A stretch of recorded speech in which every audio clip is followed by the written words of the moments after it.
फटाफट देखने वाले सारे दर्शकों का स्वागत है और सब तो पहला नजर पाउने सूबाई खबरों ते खेती कानूनों ਨੂੰ ਲੈ ਕੇ ਜਿੱਥੇ 51 ਦਿਨਾਂ ਤੋਂ ਕਿਸਾਨਾਂ ਦਾ ਸੰਘਰਸ਼ ਜਾਰੀ ਹੈ ਉੱਥੇ ਹੁਣ ਸਰਕਾਰ ਦੇ ਨਾਲ ਹੁਣ ਤੱਕ ਹੋਈਆਂ ਲਗਾਤਾਰ ਮੀਟਿੰਗਾਂ ਬੇਸਿੱਟਾ ਰਹੀਆਂ ਨੇ। किसान अंदोलन दौरान एक होर किसान ने दम तोड़ दिता है। 43 साला किसान करमजीत सिंह की मौत होने की खबर सामने आई है। किसान टिकरी सरहद ते धरने दे विच शामिल सी, तबीयत बिगड़न ते उस नूं नाभा लिआंदा गया सी। ऐसे निजी हस्पताल दे विच इलाज दौरान किसान की मौत हो गई। करमजीत सिंह BKU गराहा रायपुर का मीत प्रधान सी। टिकरी बॉर्डर ते ही संगरूर ते पिंड छांचरी नाल संबंधित 68 साला किसान की भी मौत हुई है। भुपिंदर सिंह मान दे वल्लों अस्तीफे तो बाद कई सियासी आगुआं दे वल्लों अपनी प्रतिक्रियावां दित्तियां जा रहीआं ने। मनजिंदर सिंह सिरसा ते मनजीत राय दे वल्लों भी इस ते प्रतिक्रिया दी गई है। नगर निगम चोणां तो पहला सियासी पार्टियां दे वल्लों सरगर्मियां शुरू कर दित्तियां गईआं ने। मोहाली विखे पुराने कांग्रेसी आगू मनमोहन कौर अपने समर्थकों समेत अकाली दल दे विच शामिल होए ने। श्रोमणी अकाली दल के सीनियर आगू प्रेम सिंह चंदूमाजरा भी इस मौके मौजूद रहे। चंदूमाजरा ने मनमोहन कौर का पार्टी दे विच स्वागत किया। अकाली दल वालों इस मौके जगपाल सिंह नूं वार्ड नंबर 4 तो उम्मीदवार ऐलानिया गया। नगर कौंसल चोणां तो पहला सियासत गरमाई हुई है। उत्तर राजपुरा दे विच आप दी सूबा खजांची नीना मित्तल दे वल्लों की गई है। इस दौरान उन्होंने कांग्रेस के सीनियर वाइस चेयरमैन जगदीश जग्गा ते आप च शामिल होने की गल का खंडन किया। उन्होंने कहा है कि पिछले दिनों तो सोशल मीडिया के जगदीश जग्गा दे पार्टी दे विच शामिल होने की अफवाह फैल रही सी जो बिल्कुल बेबुनियाद है। दूजे पासे जो इस बारे उन्होंने कांग्रेस के सीनियर वाइस चेयरमैन जगदीश जग्गा का कहना है कि उन्होंने वालों अजिहा कोई भी बयान नहीं दिता गया। उन्होंने कहा है कि वो पिछले लंबे समय तो राजनीति दे विच अपनी सेवावां निभाते आ रहे हैं। खबर फिरोजपुर तो है जिथे पुलिस ने नशियां के खिलाफ बड़ी सफलता हासिल की है। CIA स्टाफ ते BSF के वल्लों सांझी कार्रवाई करते हुए 4 किलो हैरोइन बरामद की गई है। BSF वालों BOP पंजरियां नेड़े हेरोइन बरामद की गई है। गुप्त सूचना के आधार पर कार्रवाई हुई है। इस हैरोइन की कीमत अंतरराष्ट्रीय बाजार के विच 20 करोड़ दसी जा रही है। इस तो बाद BSF के वल्लों इलाके दे विच सर्च ऑपरेशन चलाया गया। अपराधियों के खिलाफ छेड़ी मुहिम के विच बड़ी सफलता हासिल करदे मोगा पुलिस ने सुखा लम्मा ग्रुप के 2 शार्प शूटरां नूं गिरफ्तार किया। रेशम सिंह अते साहिल कुमार नूं पुलिस ने मकसूदा रोड जलंधर तो गिरफ्तार किया है। नूहा मुलजमां तो पुलिस ने हथियार ते गोली सिक्का बरामद कर लिया। अंबाला केंद्रीय जेल एक बार फिर सुर्खियां दे विच बनी हुई है। इत्थे एक कैदी दे वल्लों खुदकुशी करन दा मामला सामने आया। कैदी दे वल्लों हत्थ ते एक सुइसाइड नोट भी लिखा गया सी जिस दे विच डिप्टी जेलर नूं उसदी मौत दा जिम्मेदार दस्सिया गया। दस्सिए कि पिछले एक हफ्ते तो जेल प्रशासन के कैदियों के नाल कुटमार करन दे दोष लगाए जा रहे हैं। इस संबंधी DSP का कहना है कि उन्होंने वालों कैदी की आत्महत्या का मामला दर्ज कर लिया गया ते पड़ताल की जा रही है। DSP का कहना है कि उन्होंने वालों इस मामले में बनती कार्रवाई की जाएगी। बरनाला बठिंडा मुख मार्ग से एक पिकअप गड्डी और ट्रक दरमियान हुई भयानक टक्कर च 3 लोग जख्मी हुए ने। जबरदस्त टक्कर तो बाद ट्रक नूं अचानक अग लग गई जिस दे विच ट्रक बुरी तरह सड़ के सुआह हो गया। एक पिकअप गड्डी बरनाला वाले पासियों बठिंडा जा रही सी जदों वह मेहता कट नजदीक पुजी तो संघनी धुंध कारण गड्डी डिवाइडर दे नाल टकराउंदी हुई बठिंडा साइड तो आ रहे ट्रक दे नाल जा बची। ट्रक राइस ब्रांड नाल भरिया होया सी। गड्डी दे नाल टकराउण दे कारण ट्रक नूं भयानक अग लग गई। टक्कर दे विच दोहां वाहनां दे परकच्चे तक उड़ गए। उधर मौके ते पहुंची फायर ब्रिगेड की मदद के नाल अग ते काबू पाया गया। BSF के जवानों के वलों भारतीय सरहद अंदर घुसपैठ कर रहे पाकिस्तानी घुसपैठियों नूं मौके ते ढेर कर दिता। ਘੁਸਪੈਠੀਆਂ ਵੱਲੋਂ BOP ਕੋਟ ਸਰਦਾ ਦੇ ਵਿੱਚ ਘੁਸਪੈਠ ਦੀ ਕੋਸ਼ਿਸ਼ ਕੀਤੀ ਜਾ ਰਹੀ ਸੀ, ਜਿਸ ਤੋਂ ਬਾਅਦ ਜਵਾਨਾਂ ਨੇ ਫਾਇਰਿੰਗ ਕਰਕੇ ਉਸ ਨੂੰ ਹਲਾਕ ਕਰ ਦਿੱਤਾ। ਇਸ ਤੋਂ ਬਾਅਦ BSF ਦੇ ਵੱਲੋਂ ਇਲਾਕੇ ਦੇ ਵਿੱਚ ਸਰਚ ਆਪਰੇਸ਼ਨ ਵੀ ਚਲਾਇਆ ਗਿਆ। ਫਗਵਾੜਾ ਵਿਖੇ ਇੱਕ ਟਰੈਵਲ ਏਜੰਸੀ ਵੱਲੋਂ ਕੀਤੀ ਗਈ ਠੱਗੀ ਦਾ ਮਾਮਲਾ ਸਾਹਮਣੇ ਆਇਆ। ਟਰੈਵਲ ਏਜੰਸੀ ਦੇ ਜਾਲ ਦੇ ਵਿੱਚ ਆ ਕੇ ਹਿਮਾਚਲ ਦੇ ਨੌਜਵਾਨ ਆਪਣਾ 1 ਲੱਖ ਗਵਾ ਬੈਠੇ ਨੇ। ਮਾਮਲੇ ਦੀ ਜਾਂਚ ਵਿੱਚ ਏਜੰਸੀ ਦਾ ਮਾਲਕ ਟਰੈਵਲ ਏਜੰਸੀ ਚਲਾਉਣ ਵਾਲਾ ਇਸ ਸੰਬੰਧੀ ਕੋਈ ਸਬੂਤ ਪੇਸ਼ ਨਾ ਕਰ ਸਕਿਆ। ਗੁਰੂ ਨਗਰੀ ਅੰਮ੍ਰਿਤਸਰ ਦੇ ਵਿੱਚ ਵੀ ਕਰੋਨਾ ਵੈਕਸੀਨ ਦੀ ਪਹਿਲੀ ਖੇਪ ਹੈ ਜਿਹੜੀ ਉਹ ਪਹੁੰਚ ਚੁੱਕੀ ਹੈ। ਪਹਿਲੇ ਇੱਥੇ ਪੜਾਅ ਦੇ ਵਿੱਚ 20,000 ਦੇ ਕਰੀਬ ਹੈਲਥ ਵਰਕਰਾਂ ਨੂੰ ਪਹਿਲ ਦੇ ਆਧਾਰ ਤੇ ਵੈਕਸੀਨ ਦਿੱਤੀ ਜਾਵੇਗੀ। ਇੱਥੇ ਸ਼ਹਿਰੀ ਖੇਤਰ ਦੇ ਵਿੱਚ 20 ਅਤੇ ਦਿਹਾਤੀ ਖੇਤਰ ਦੇ ਵਿੱਚ 6 ਕੇਂਦਰ ਖਾਸ ਤੌਰ ਤੇ ਬਣਾਏ ਗਏ ਨੇ। ਉਧਰ ਫਿਰੋਜ਼ਪੁਰ ਸਿਵਲ ਹਸਪਤਾਲ ਦੇ ਵਿੱਚ ਕਰੋਨਾ ਵੈਕਸੀਨ ਪਹੁੰਚ ਚੁੱਕੀ ਹੈ ਤੇ 6200 ਡੋਜ਼ ਦੀ ਪਹਿਲੀ ਖੇਪ ਪਹੁੰਚੀ ਹੈ। ਗੁਰਦਾਸਪੁਰ ਦੇ ਵਿੱਚ ਵੀ ਵੈਕਸੀਨ ਦੀਆਂ 9000 ਡੋਜ਼ਾਂ ਪਹੁੰਚ ਚੁੱਕੀਆਂ ਨੇ। ਵੈਕਸੀਨ ਦੇ ਲਈ 8500 ਦੇ ਕਰੀਬ ਲੋਕਾਂ ਵੱਲੋਂ ਰਜਿਸਟ੍ਰੇਸ਼ਨ ਵੀ ਕਰਵਾਈ ਗਈ ਹੈ। ਮੋਗਾ ਦੇ ਵਿੱਚ ਗਾਂਧੀ ਰੋਡ ਤੇ ਟਰੱਕ ਨੀਚੇ ਆਉਣ ਨਾਲ ਇੱਕ ਵਿਅਕਤੀ ਦੀ ਮੌਤ ਹੋ ਗਈ। ਮੌਕੇ ਤੇ ਪਹੁੰਚੀ ਪੁਲਿਸ ਵੱਲੋਂ ਲਾਸ਼ ਨੂੰ ਕਬਜ਼ੇ ਵਿੱਚ ਲੈ ਕੇ ਪੋਸਟਮਾਰਟਮ ਦੇ ਲਈ ਸਰਕਾਰੀ ਹਸਪਤਾਲ ਦੇ ਵਿੱਚ ਭੇਜ ਦਿੱਤਾ ਗਿਆ। ਜਾਣਕਾਰੀ ਮੁਤਾਬਿਕ ਮ੍ਰਿਤਕ 3 ਬੇਟੀਆਂ ਦਾ ਪਿਤਾ ਸੀ ਅਤੇ ਮ੍ਰਿਤਕ ਦੇ ਪਰਿਵਾਰ ਵੱਲੋਂ ਸਰਕਾਰ ਤੋਂ ਆਰਥਿਕ ਮਦਦ ਦੀ ਮੰਗ ਕੀਤੀ ਗਈ ਹੈ।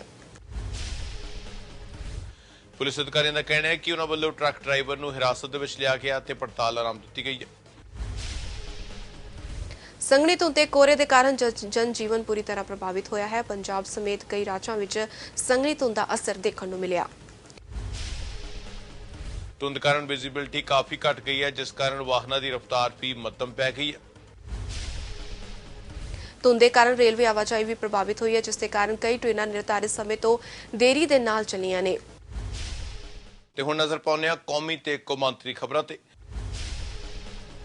ਇਸ ਸਾਲ ਗਣਤੰਤਰ ਦਿਵਸ ਪਰੇਡ ਦੇ ਵਿੱਚ ਹਿੱਸਾ ਲੈਣ ਦੇ ਲਈ ਬੰਗਲਾਦੇਸ਼ ਹਥਿਆਰਬੰਦ ਫੌਜਾਂ ਦੇ 122 ਫੌਜੀਆਂ ਦੀ ਇੱਕ ਟੁਕੜੀ ਵਿਸ਼ੇਸ਼ ਜਹਾਜ਼ ਰਾਹੀਂ ਰਾਜਧਾਨੀ ਪਹੁੰਚ ਗਈ ਹੈ।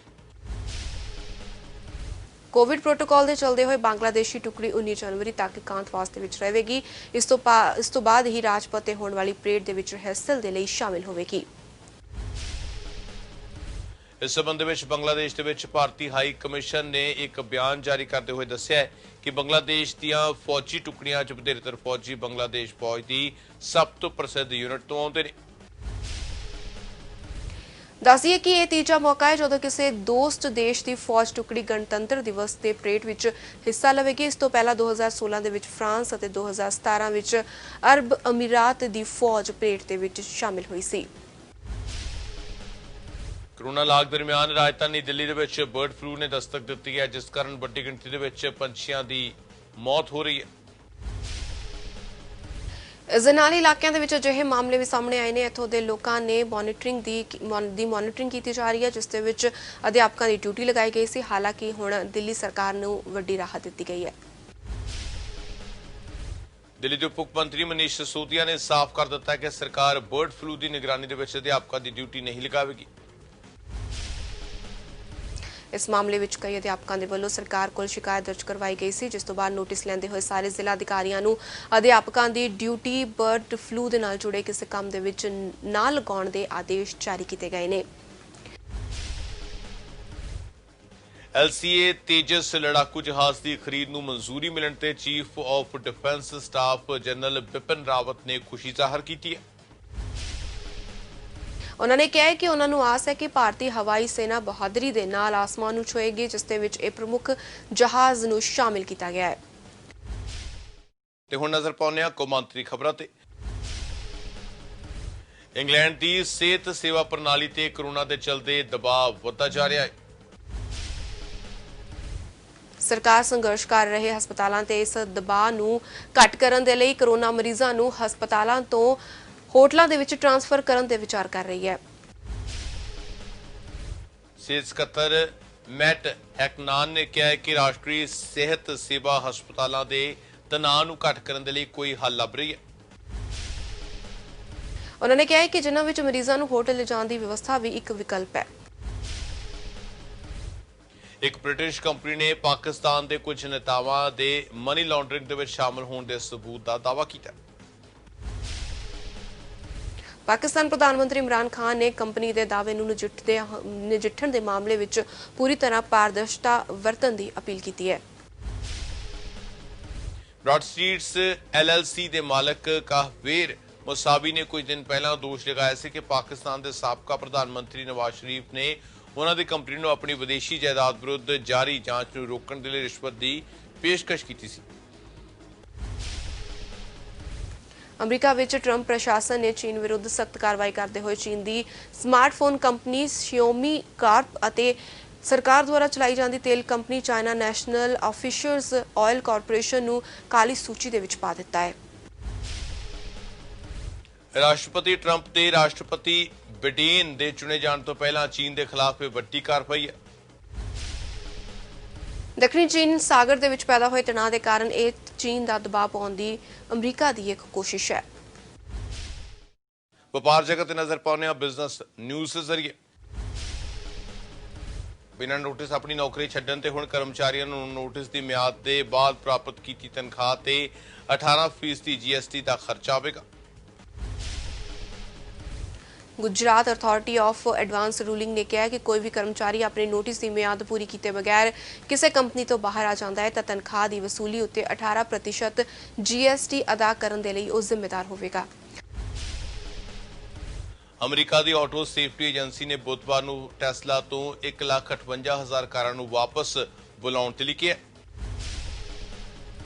ਇਸ ਲਿਸਟ ਦੇ ਵਿੱਚ ਟੈਸਲਾ ਦਾ ਮਾਡਲ S ਅਤੇ ਮਾਡਲ X ਸ਼ਾਮਿਲ ਨੇ। ਇਸ ਖਾਮੀ ਕਾਰਨ ਡਿਸਪਲੇ ਕੰਮ ਨਹੀਂ ਕਰ ਰਿਹਾ ਸੀ ਅਤੇ ਇਸ ਦੇ ਨਾਲ ਸੇਫਟੀ ਰਿਸਕ ਕਾਫੀ ਵੱਧ ਰਿਹਾ ਸੀ। ਗੂਗਲ ਨੇ ਭਾਰਤ ਦੇ ਵਿੱਚ ਸੈਂਕੜਿਆਂ ਦੀ ਗਿਣਤੀ ਵਿੱਚ ਨਿੱਜੀ ਲੋਨ ਐਪਸ ਦੀ ਸਮੀਖਿਆ ਕੀਤੀ ਹੈ ਤੇ ਇਹਨਾਂ ਵਿੱਚੋਂ ਕਈਆਂ ਨੂੰ ਆਪਣੇ ਪਲੇ ਸਟੋਰ ਤੋਂ ਹਟਾ ਦਿੱਤਾ ਗਿਆ। ਯੂਜ਼ਰਸ ਅਤੇ ਸਰਕਾਰੀ ਏਜੰਸੀਆਂ ਨੇ ਕੰਪਨੀ ਅੱਗੇ ਇਹਨਾਂ ਐਪਸ ਨੂੰ ਲੈ ਕੇ ਚਿੰਤਾ ਪ੍ਰਗਟਾਈ ਹੈ। ਗੂਗਲ ਨੇ ਕਿਹਾ ਕਿ ਜੋ ਐਪਸ ਖਪਤਕਾਰ ਸੁਰੱਖਿਆ ਨੀਤੀਆਂ ਦੀ ਉਲੰਘਣਾ ਕਰ ਰਹੀਆਂ ਨੇ ਉਹਨਾਂ ਨੂੰ ਤੁਰੰਤ ਪਲੇ ਸਟੋਰ ਤੋਂ ਹਟਾ ਦਿੱਤਾ ਗਿਆ ਹੈ। ਇਨਕਮ ਟੈਕਸ ਵਿਭਾਗ ਮੁਤਾਬਕ ਸਵਿਗੀ ਦੀ ਜਾਂਚ ਦੇ ਵਿੱਚ ਟੈਕਸ ਦੇ ਨਾਲ ਜੁੜੀਆਂ ਅਨਿਯਮਿਤਤਾਵਾਂ ਦਾ ਪਤਾ ਲੱਗਿਆ। ਇਸ ਪੂਰੇ ਮਾਮਲੇ ਦੀ ਜਾਣਕਾਰੀ ਰੱਖਣ ਵਾਲੇ ਇੱਕ ਟੈਕਸ ਅਧਿਕਾਰੀ ਨੇ ਕਿਹਾ ਕਿ ਦੋਵੇਂ ਕੰਪਨੀਆਂ ਦੀ ਹੋਈ ਪੜਤਾਲ ਦੇ ਵਿੱਚ ਅਜਿਹੇ ਦਸਤਾਵੇਜ਼ ਮਿਲੇ ਨੇ ਜਿਨ੍ਹਾਂ ਵਿੱਚੋਂ ਟੈਕਸ ਅਨਿਯਮਿਤਤਾਵਾਂ ਦਾ ਪਤਾ ਲੱਗਾ ਹੈ। ਤੇ ਹੁਣ ਨਜ਼ਰ ਪਾਉਂਦੇ ਹਾਂ ਬਾਲੀਵੁੱਡ ਗੱਪਸ਼ਪ ਦੇ ਉੱਤੇ। ਗਾਇਕ ਗੁਰੂ ਰੰਧਾਵਾ ਨੇ ਲੋਹੜੀ ਦੇ ਮੌਕੇ ਤੇ ਗੀਤ ਮਹਿੰਦੀ ਵਾਲੇ ਹੱਥ ਨੂੰ ਰਿਲੀਜ਼ ਕਰ ਦਿੱਤਾ ਹੈ। ਇਸ ਗਾਣੇ ਦੇ ਵਿੱਚ ਉਹਨਾਂ ਤੋਂ ਇਲਾਵਾ ਸੰਜਨਾ ਸਾਂਗੀ ਦੀ ਅਹਿਮ ਭੂਮਿਕਾ ਹੈ। ਸੰਜਨਾ ਸਾਂਗੀ ਸੁਸ਼ਾਂਤ ਸਿੰਘ ਰਾਜਪੂਤ ਦੀ ਆਖਰੀ ਫਿਲਮ ਦਿਲ ਬੇਚਾਰਾ ਦੇ ਵਿੱਚ ਨਜ਼ਰ ਆਈ ਸੀ। ਗੀਤ ਮਹਿੰਦੀ ਵਾਲੇ ਹੱਥ ਦੇ ਨਾਲ ਸੰਜਨਾ ਸਾਂਗੀ ਦਾ ਮਿਊਜ਼ੀਕਲ ਇੰਡਸਟਰੀ ਦੇ ਵਿੱਚ ਡੈਬਿਊ ਵੀ ਹੋ ਰਿਹਾ ਹੈ। MX ਪਲੇਅਰ ਤੇ ਆਈ ਪ੍ਰਕਾਸ਼ ਸ਼ਾਹ ਨਿਰਦੇਸ਼ਿਤ ਵੈਬ ਸੀਰੀਜ਼ ਆਸ਼ਰਮ ਰਿਲੀਜ਼ਿੰਗ ਦੇ ਕੁਝ ਮਹੀਨਿਆਂ ਬਾਅਦ ਹੀ ਵਿਵਾਦਾਂ ਦੇ ਵਿੱਚ ਘਿਰੀ ਨਜ਼ਰ ਆਈ। ਤਾਜ਼ਾ ਮਾਮਲਿਆਂ ਦੇ ਵਿੱਚ ਆਸ਼ਰਮ ਦੇ ਖਿਲਾਫ ਰਾਜਸਥਾਨ ਦੇ ਜੋਧਪੁਰ ਇਲਾਕੇ ਦੇ ਵਿੱਚ ਅਨੁਸੂਚਿਤ ਜਾਤੀ ਜਨਜਾਤੀ ਐਕਟ ਤਹਿਤ ਪੁਲਿਸ ਰਿਪੋਰਟ ਦਰਜ ਕਰਵਾਈ ਗਈ ਹੈ। ਸੀਰੀਜ਼ ਦੇ ਪਹਿਲੇ ਐਪੀਸੋਡ ਦੇ ਵਿੱਚ ਭਾਈਚਾਰੇ ਦੀਆਂ ਭਾਵਨਾਵਾਂ ਨੂੰ ਸੱਟ ਪਹੁੰਚਾਉਣ ਦਾ ਦੋਸ਼ ਲਗਾਇਆ ਗਿਆ। ਰਾਜਸਥਾਨ ਦੇ ਜੋਧਪੁਰ ਜ਼ਿਲ੍ਹੇ ਦੇ ਲੂਨੀ ਥਾਣੇ ਦੇ ਵਿੱਚ ਵੀਰਵਾਰ ਨੂੰ ਇਸ ਵੈਬ ਸੀਰੀਜ਼ ਦੇ ਖਿਲਾਫ ਰਿਪੋਰਟ ਦਰਜ ਕਰਵਾਈ ਗਈ ਹੈ। ਕੰਗਨਾ ਰਣੌਤ ਹੁਣ ਜਲਦ ਹੀ ਇੱਕ ਵਾਰ ਫਿਰ ਵੱਡੇ ਪਰਦੇ ਤੇ ਯੋਧਾ ਦੇ ਰੂਪ ਵਿੱਚ ਦਿਖਾਈ ਦੇਵੇਗੀ। ਕੰਗਨਾ ਨੇ ਐਲਾਨ ਕੀਤਾ ਹੈ ਕਿ ਇਹ ਫਿਲਮ ਸਾਲ 2018 ਦੇ ਵਿੱਚ ਰਿਲੀਜ਼ ਹੋਈ film Manikarnika the Queen of Jhansi the franchisee ਸਵੀਕਲ ਹੋਏਗੀ। ਇਸ ਦਾ style Manikarnika returns the legend of ਦਿਡਾ ਹੋਵੇਗਾ। ਤੇ ਆਓ ਇੱਕ ਨਜ਼ਰ ਪਾ ਲੈਂਦੇ ਹਾਂ ਖੇਡ ਦੇ ਮੈਦਾਨ ਤੇ ਵੱਲ। ਭਾਰਤ ਦੀ ਸਟਾਰ ਸ਼ਟਲਰ ਸਾਇਨਾ ਨੇਹਵਾਲ ਮਹਿਲਾ ਸਿੰਗਲਸ ਦੇ ਦੂਜੇ ਗੇੜ ਦੇ ਵਿੱਚ ਥਾਈਲੈਂਡ ਦੀ ਖਿਡਾਰਨ ਦੇ ਹੱਥੋਂ ਹਾਰ ਗਈ ਹੈ। ਸਾਇਨਾ ਹੁਣ Thailand open super 1000 badminton tournament ਤੋਂ ਬਾਹਰ ਹੋ ਗਈ ਹੈ। ਸਾਇਨਾ ਪਹਿਲੀ ਗੇਮ ਜਿੱਤਣ ਦੇ ਵਿੱਚ ਕਾਮਯਾਬ ਰਹੀ ਪਰ ਇਸ ਤੋਂ ਬਾਅਦ ਉਹ ਲੈ ਕਾਇਮ ਨਹੀਂ ਰੱਖ ਸਕੀ। ਵਿਸ਼ਵ ਸ਼ਤਰੰਜ ਚੈਂਪੀਅਨ ਮੈਗਨਸ ਕਾਰਲਸਨ ਸਾਲ 2020 ਦਾ ਸਭ ਤੋਂ ਵੱਧ ਕਮਾਈ ਕਰਨ ਵਾਲਾ ਈ-ਸਪੋਰਟਸ ਖਿਡਾਰੀ ਰਿਹਾ ਹੈ। ਸਾਲ 2020 ਦੇ ਵਿੱਚ ਕੰਪਿਊਟਰ ਗੇਮਿੰਗ ਦੇ ਨਾਲ ਸ਼ਤਰੰਜ ਅਤੇ ਹੋਰ ਸਾਰੀਆਂ ਆਨਲਾਈਨ ਖੇਡੀਆਂ ਗਈਆਂ ਖੇਡਾਂ ਦੀ ਤੁਲਨਾ ਦੇ ਵਿੱਚ ਜਿਹੜੀ ਸੂਚੀ ਹੈ ਉਹ ਹੋਰ ਵੱਧ ਜਾਰੀ ਹੋਵੇਗੀ। ਵੱਡੀ ਗੱਲ ਇਹ ਰਹੀ ਹੈ ਕਿ ਆਨਲਾਈਨ ਸ਼ਤਰੰਜ ਦੀ ਦੁਨੀਆ ਵਿੱਚ ਮੈਗਨਸ ਕਾਰਲਸਨ ਨੇ ਇਸ ਸਾਲ ਕੋਵਿਡ ਦੇ ਕਾਰਨ ਕਦਮ ਰੱਖਿਆ ਸੀ। ਚੈਂਪੀਅਨ ਚੈਸ ਟੂਰ ਦੇ ਮੈਗਨਸ ਕਾਰਲਸਨ ਸ਼ਤਰੰਜ ਦੇ ਤਹਿਤ ਉਸ ਦੇ ਕੁੱਲ 5 ਟੂਰਨਾਮੈਂਟ ਆਪਣੇ ਨਾਮ ਕੀਤੇ ਨੇ। ਭਾਰਤੀ ਖੇਡ ਅਥਾਰਟੀ ਆਪਣੇ ਵੱਖ-ਵੱਖ ਨੈਸ਼ਨਲ ਐਕਸੀਲੈਂਸ ਸੈਂਟਰਾਂ ਦੇ ਵਿੱਚ ਓਲੰਪਿਕ ਅਤੇ ਪੈਰਾਲੰਪਿਕ ਖਿਡਾਰੀਆਂ ਨੂੰ ਕੋਚ ਅਤੇ ਸਹਾਇਕ ਕੋਚ ਦੇ ਵਜੋਂ ਨਿਯੁਕਤ ਕਰਨ ਨੂੰ ਤਿਆਰ ਹੈ। ਸਾਈ ਨੇ ਇਹ ਕਦਮ ਉਹਨਾਂ ਦੇ ਯੋਗਦਾਨ ਨੂੰ ਮਹਾਨਤਾ ਦੇਣ ਦੇ ਲਈ ਉਠਾਇਆ ਹੈ। ਇਸ ਦੇ ਲਈ ਪ੍ਰਕਿਰਿਆ ਸ਼ੁਰੂ ਹੋ ਚੁੱਕੀ ਹੈ। ਇਸ ਤਹਿਤ 23 ਸਹਾਇਕ ਕੋਚ ਤੇ 4 ਕੋਚਾਂ ਦੇ ਲਈ ਅਹੁਦੇ ਬਣਾਏ ਗਏ ਨੇ।